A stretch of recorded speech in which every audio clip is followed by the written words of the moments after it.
This episode is brought to you by Brex, the financial stack that scales with startups.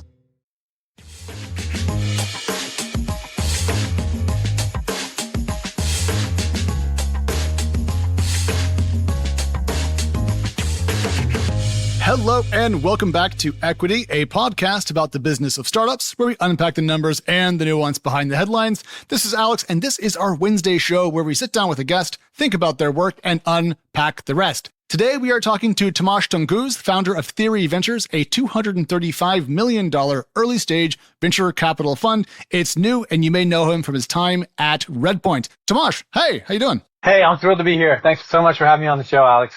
Yeah, absolutely. And like normally when we have guests on, I have precisely and exactly no fanboy energy to myself, but I have been a reader of your blog for long enough that I was legitimately like, ooh, he's coming on the show. So thank you for making this a really weird one on my end. No, I've read incalculable numbers of articles that you've written and all the stories you've broken, so thank you. Well, that's because you and I suffer from the same issue of having too many stupid little thoughts to put out on the internet. But you do a lot more than blog. Of course, you've been a VC since 2008, 14 years at Redpoint, worked at Google and Appian before that, and wrote a book, which actually I didn't get a chance to read, but you wrote Winning with Data, which now feels very topical given all the AI stuff going around the world. I had the pleasure of writing it with the CEO of Looker, Frank Bien, and we wrote about a lot of data trends. It's a totally different thing to write a book than it is to write a blog. Yes, because it's about, what, 15,000 times as hard, give or take? Exactly. But it was a wonderful adventure. But the data thing stands out to me because looking at places you've held board seats in your venture career, you know, Looker, Chorus AI, also Monte Carlo, a company that I quite like, they're in the data observability space. And so I'm kind of curious, when you were doing the book back in the day, because it was some time ago, did you foresee at the time the eventual emergence of the data obs category? I didn't. We didn't see it then. We were much more focused just on making sure that the data was going from the places it was produced to actually being consumed. And I met Bar a while ago and we got to talking and we started researching the category and discovered that it had actually existed in the late 90s. IBM Really? actually ended up buying. It was called a different data quality is what it was called in that era. And there was a whole series of companies back in that time that were all acquired. And for 18 years, the space went dormant. Huh. And so I found a VP of data at Citi who told me about this previous era of data quality, and one thing led to another. Now, fortunate enough to work with Bar and the whole team at Monte Carlo. Yeah, Bar Moses is her full name if you want to look her up. It's interesting, though, because if you go back, I don't know, 10, 15 years, people were talking about big data. And then it felt like all we really got was a bunch of stuff in a bucket. And then we talked about like using the data intelligently. And then we got to data lakehouses. And now we're into the generative AI space. But it's still the same fundamental concept of you have to hold on to all your bits. And then the question is just, how do you use them? It's fun to see how many cycles of tech we've gotten off of one core concept. I'm curious what comes next. Oh, well, I think this large language model stuff is pretty awesome. I think we're at a place where we've been playing around a lot with it internally, where it's still really early. And it demos beautifully. But I mean, I'll give you an example. 2 nights ago, so I really love dictation. A lot of the blog posts that I write are actually dictated. Yeah. And I've been playing around with Llama. So now what I do is in my email client, I will dictate a response to the email, send the email into the Llama LLM and have it respond. And there's a couple different dynamics. The first is the dictation has a little bit of error, and then the large language model has a little bit of error. So sometimes you get these crazy responses. The other thing is sometimes it's really formal. It's like, dear Mr. Wilhelm, very best regards. And then you tell it to be casual, and it's like an SMS text message. So it's really difficult to kind of get it to do exactly what you want. And then the last part is a lot of times friends of ours will forward us deals or forward us startup investment opportunities. And then the founder moves the person who introduced to BCC. And so I asked the system to respond, and it responded in the voice of the person who introduced me, not in my voice. It said like, yeah. And so I still think we're at a place where there's a lot of work to do, and data will be a huge part of that. Oh, no, for sure. I'm also very glad that you are a dictator because I do most of my text messages on my iPhone through Siri. And my friends find this to be whimsical because there's always, like you said, a little bit of a translation error. And I'm like, You don't understand. I got back to you in less than 2 weeks. I should get a gold star. That's right. Don't complain that I used the wrong there. You know? Totally. All right. I want to talk about Theory Ventures, though, because I knew you as like, and I say this politely, like Mr. Redpoint, like the color scheme on your blog was red, you know, like you've always been synonymous with that brand to me. And you decided to go off on your own and you didn't do it when I felt like everyone else did back in like 2021. So Theory Ventures, why was it the right time to spread off and go off on your own? It was a really good time for me. I had a wonderful time at Redpoint, made some great friends, and had a lot of fun building that business together. And I decided that it was time to start. After 14 years in a firm, you either decide I'll spend the rest of my life here, start on a new adventure. I'd been with Redpoint for 80% of my working career. Yeah. That's a really long time, even though it was wonderful. And I thought that the venture capital ecosystem had changed quite a bit. And given everything that I learned there and from other people, wanted to try a different approach to the market, which is building a highly concentrated portfolio that's driven by thesis work. So we'll get to the thesis bit in a minute, but tell me more about concentrated fund. Does that mean fewer investments, higher percentage of each fund's capital invested in them? Yes, exactly right.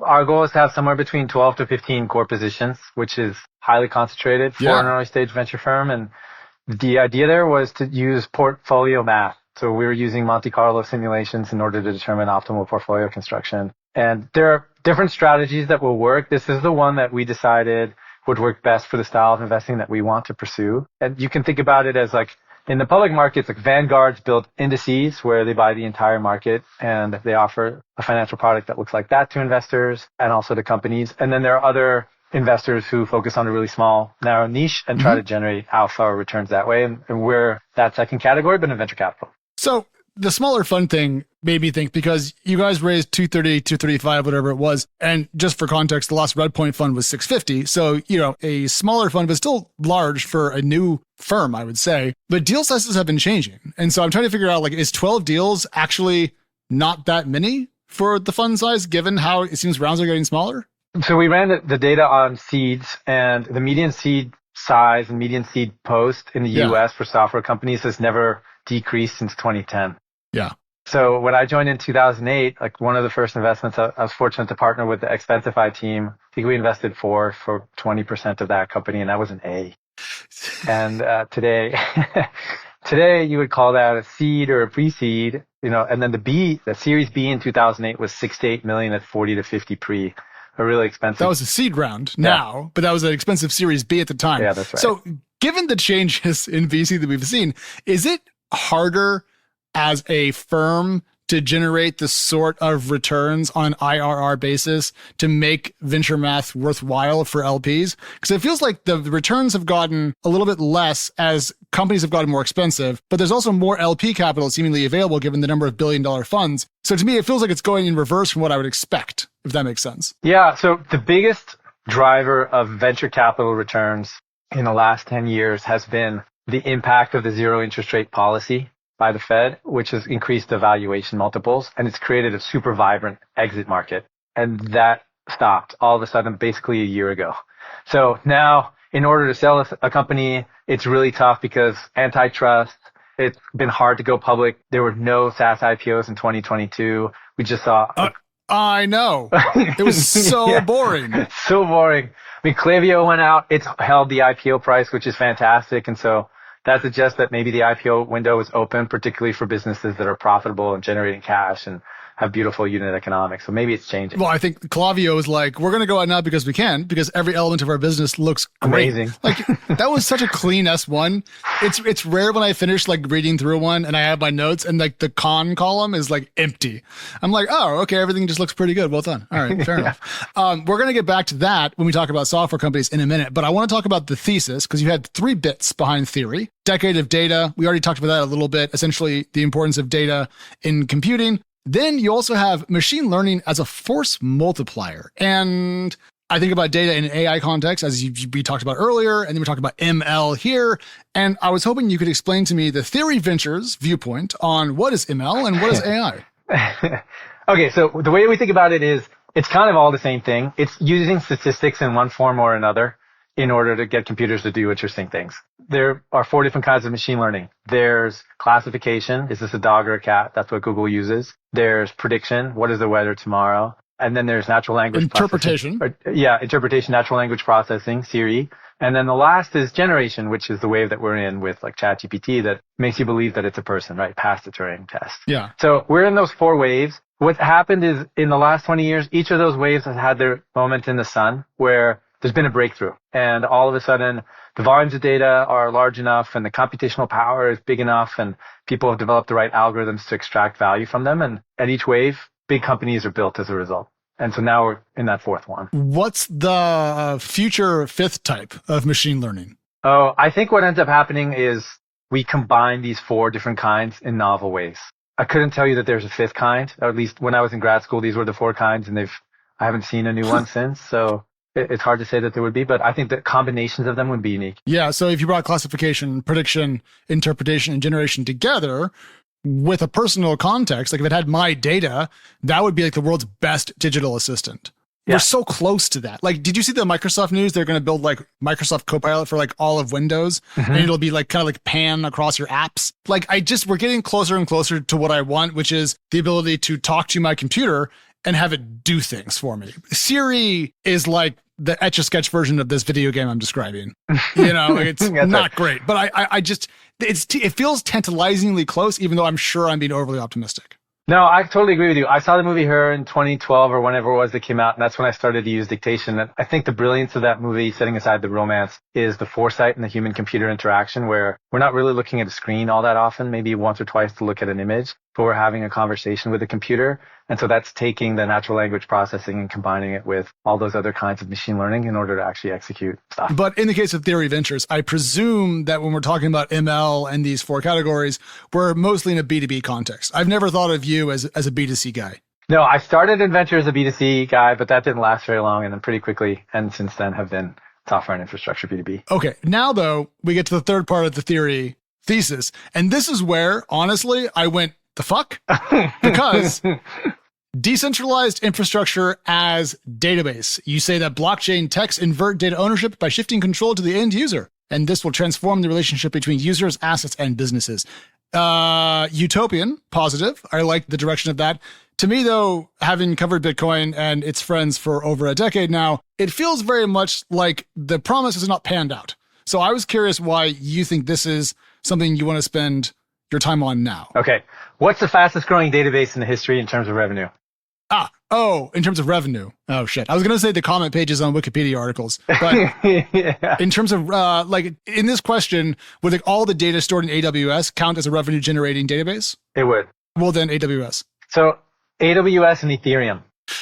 Ethereum revenue, though, you're talking about gas fees, essentially. Mm-hmm. Interesting. Those are the dollars that you pay to store data, effectively. And Ethereum had the same growth rate as Mongo for the first 5 years. It generated something like 200 to 350 billion in revenue in a single year. Mm-hmm. And it went from burning 1.7 billion in cash flow to generating 250 million in cash in 2 quarters. And so set aside everything else you think about Web3, regulation, Operation Choke Point 2. On a purely financial perspective, that is one of the most special businesses that's been created in the last 10 years. I want to poke at that just a little bit. Poke. So the revenue side, gas fees, fully understand, here for it. Then on the burning versus profit, I presume you're talking pre-post merge? Pre-post merge, that's right. Okay, and post merge, Ethereum became, or Ether tokens became deflationary because they're burned. Yeah. And that rate of burn is what you were referring to as the profit, I presume? That's right. So basically, how much does it actually appreciate? How much does the ETH token actually appreciate? It's the same as a share. I mean, the way we think about the ETH burning is it's like a share buyback when Apple authorizes 50 billion of share purchases. Yeah.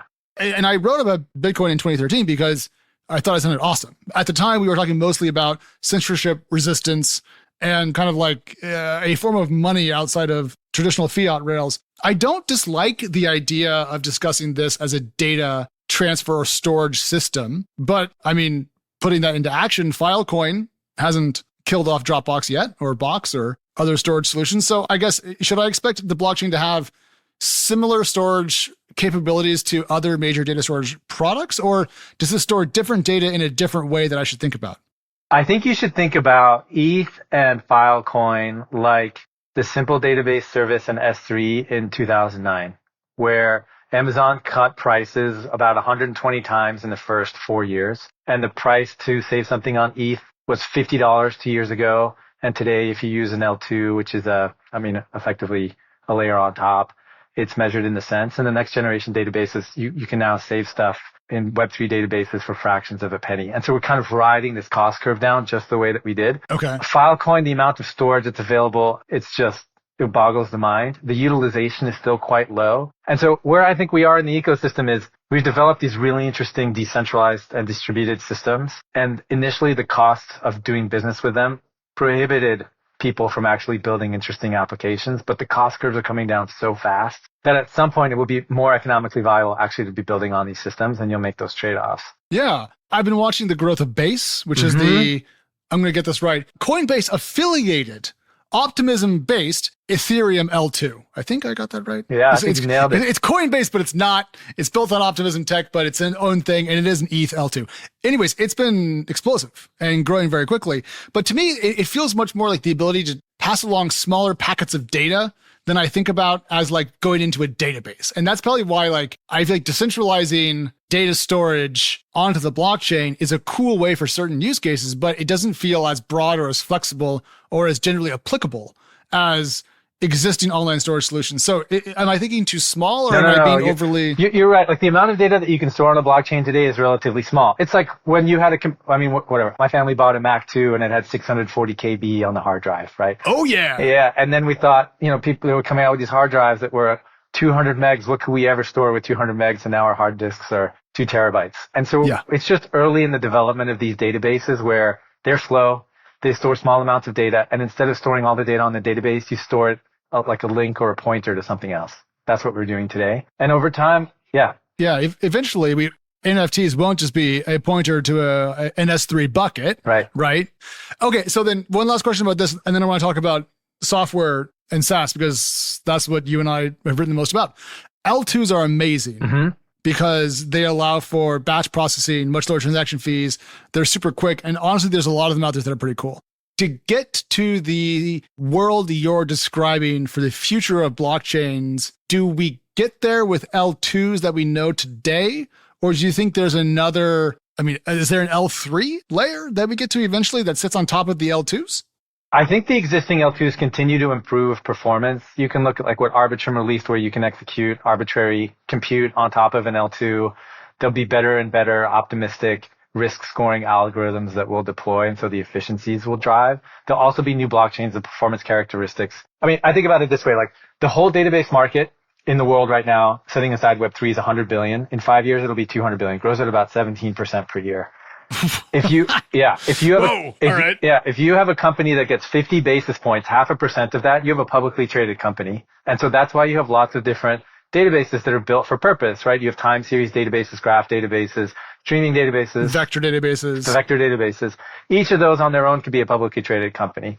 And so if you look at the world of Web3, you can say those are databases where the control of the data matters, and you really want the end user to control their own data, whether it's because you want to comply with the German data locality reasons, or you're dealing with like people's PII, or you want a completely different SaaS architecture. There's a reason for that database to exist. And once it becomes economically viable and the performance is there, I think software applications and consumer applications will likely be hybrids where they're both using a Snowflake and a SWE or whatever it is, some combination of the two. I have about 60 minutes more questions about that, but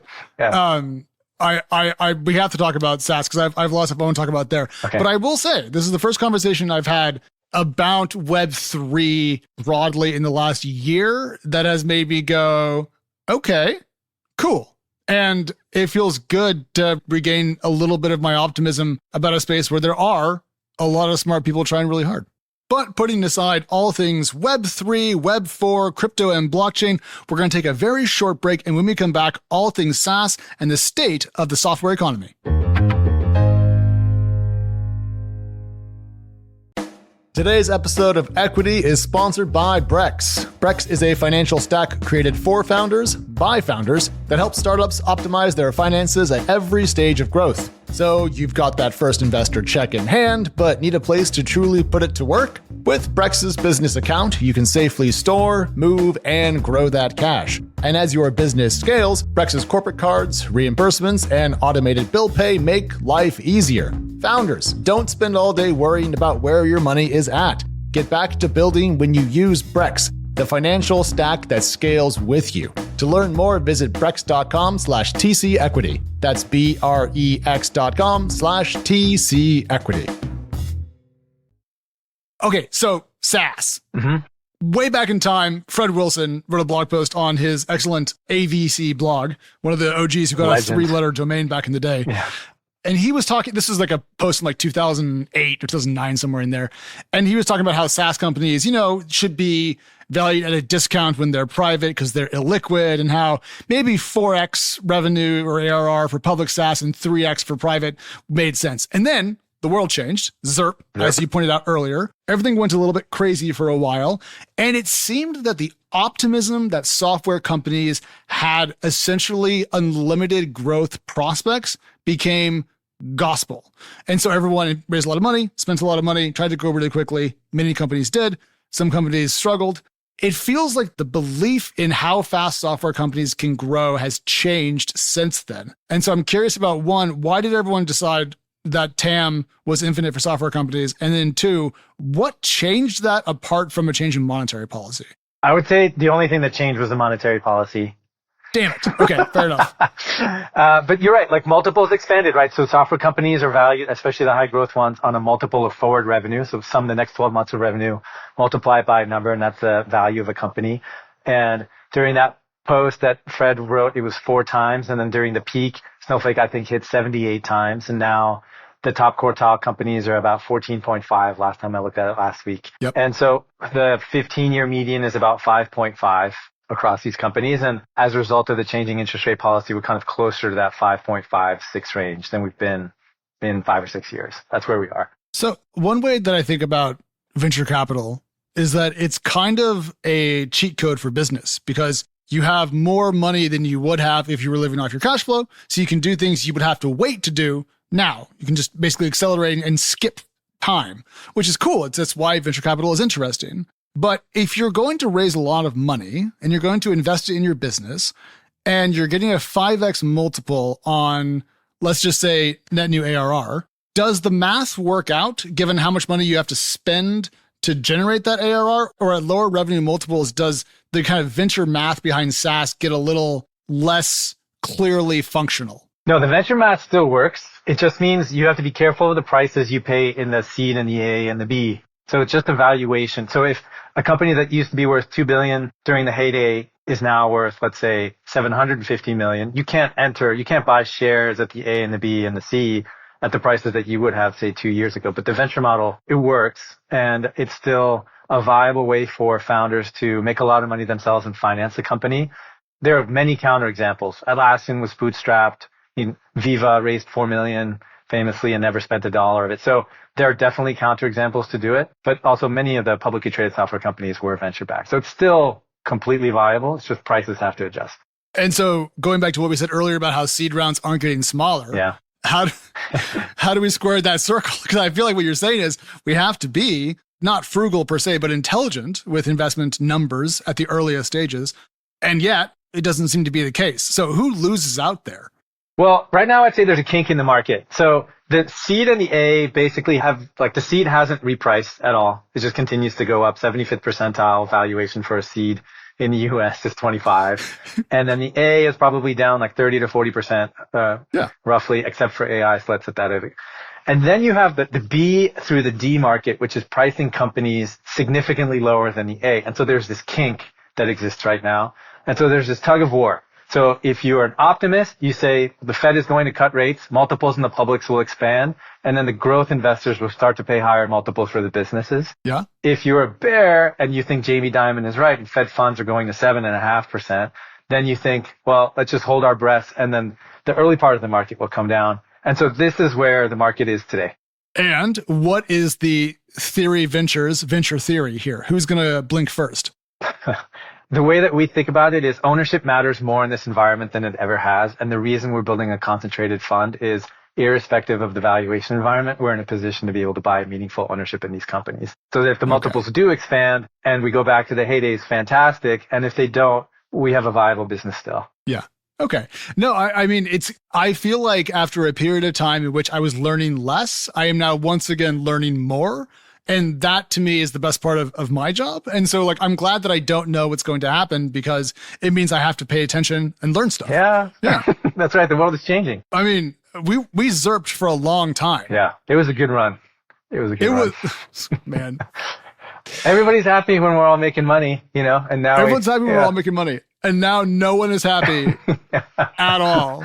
There's almost like a misery in the world right now about the state of the equity markets and so forth. But like the Nasdaq's up like 25% this year. And I'm struggling to see as many dark clouds, I think, as other people seem to say they see. I agree. I mean, just the base rate effect on earnings, everybody guided way down last year. And now I think earnings, they'll outperform. The economy is much stronger, even with a higher Fed funds rate. Yeah. The major thing that, some of the late stage companies I work with are starting to see strength in Q3 and Q4 projections. And so there are lots of reasons to be optimistic. And I think as a venture capitalist or anybody in the startup ecosystem, we're all glass half full people. I think you have to be. Like, if you were a pessimistic VC, you would just sit on your cash and collect your 4%. Can you imagine a VC with a short strategy?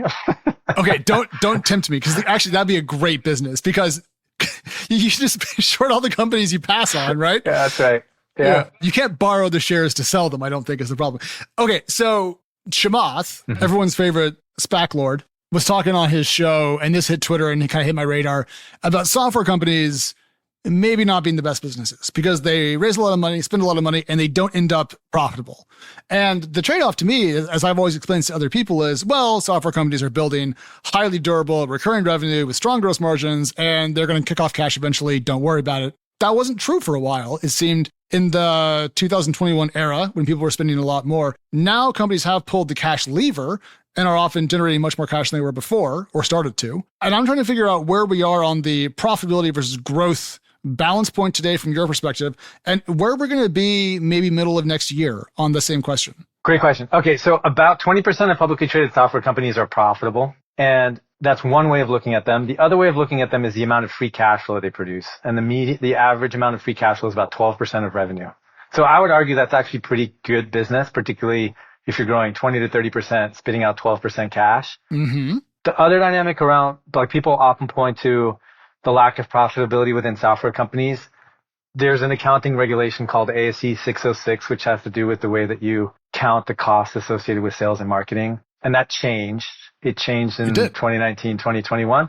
And so the profitability of a lot of these businesses changed. So let's set aside that arcana of accounting. But the reality is, like, a lot of these businesses are actually very healthy. And they're very healthy on a unit basis. They're very healthy on an aggregate basis. And the growth rates, you'd be hard pressed to find a group of companies elsewhere in the world that are growing this fast with this level of predictability. Okay, so yes to all of that, but I do quibble a little bit with your 20 to 30% growth number, because there's this man who you used to work with named Jamin Ball. Oh, yeah. I forget how to pronounce his first name. Yeah, that's right. Okay, thank God. Because I've talked to him before, and if I butchered that, he would stop letting me use his charts. And he buckets public SaaS companies into 3 buckets, 0 to 10% growth, 10 to 30, and 30 plus, I think. And a lot of companies that are public in the software space are in the lower 2 buckets. So I don't think as many are doing the 20 to 30% growth that I think makes your point clear and solid. And that's even with, reasonable net retention. So it feels like some of these companies are not profitable and they're growing by the skin of their teeth, which to me doesn't feel that healthy and is a little bit less than I expected from them, just given what I've learned in the past. That makes sense. So I just calculated the average is 23% growth in the last trailing 12 months. But, there are a bunch of negatives, right? And so you're right. A bunch of these companies have suffered contraction. One of the predictions we made at the end of last year was that 10% of publicly traded software companies would be taken private by PE. We've seen some of that. Yeah. Yeah. I mean, you look at Cisco, Splunk is a corporate take private, New Relic, Software AG, and then there's one other one whose name escapes me. When did Zendesk get taken out? Oh, yeah, Zendesk, that's right. And then MailChimp. And so. Oh, yeah, MailChimp. Yeah. So you've had quite a lot of activity. And I think the easy answer, and this may not be true in all cases, but the easy answer is a lot of those businesses grew up in a ZIRP environment, and it's tough for management teams to suddenly change the cost structure.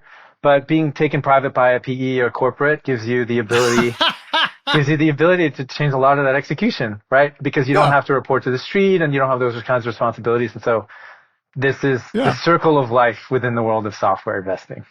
I love the way you phrased that. getting taken private by a private equity company gives you the I actually agree with you that the SaaS model is strong. I actually agree with you that software companies are going to be in good shape down the road. My guess is just that after enough time of cheap money, companies of all different shapes and sizes from, pre-seed all the way through IPO and beyond forgot how to be scrappy, and they need to learn that skill. And once they do, they'll discover that they can grow probably just about as fast and also kick off a lot of cash and make everyone happy. It was just weird to be reading about, is software a good business in venture circles? Because what's more venture than software, Totally. Yeah. I mean, when I joined, it was 80 to 85% of the market. That's what we were investing in. Now it's a little bit less, but the market's grown from 8 to 300 billion. So it's other than that, what happened, Yeah. Well, and here's the other way of thinking about it. There's $1.5 trillion of global IT spend. About a third, 35% of that is moved to the cloud. Yeah. We think terminal penetration is another 30%. So there's another Salesforce and another Snowflake and another Zendesk, and all to be built. Yeah. And if you want to learn about them, TechCrunch.com, everybody. Tomasz, an absolute pleasure to have you on. Thank you so much. And we'll bring you back on in a year to talk more about the decentralized database component, because I want to see what we learn in the next year and if that amends, changes, or reinforces your perspective, because I'm willing to be wrong. And if I am wrong, I want to be wrong early and learn quickly. So we'll do that. I look forward to it. Thank you very much, Alex. Now, before we let you go, where can folks find you on the internet? Oh, I'm at tomtungus.com. That's the best place to find. And what is the Theory Ventures website? The Theory Ventures is theory.ventures. Gotta love those new TLDs. Yeah. Awesome, guys. Equity, of course, is back on Friday. We are coming out Monday, Wednesday, Friday. We are Equity Pod on Twitter and Threads. And we'll see you then. Goodbye. Equity is hosted by myself, Editor-in-Chief of TechCrunch Plus, Alex Wilhelm, and TechCrunch Senior Reporter, Mary Ann Azevedo. We are produced by Teresa Loconsolo with editing by Kel. Bryce Durbin is our illustrator, and a big thank you to the audience development team and Henry Picavet, who manages TechCrunch audio products. Thank you so much for listening, and we'll talk to you next time.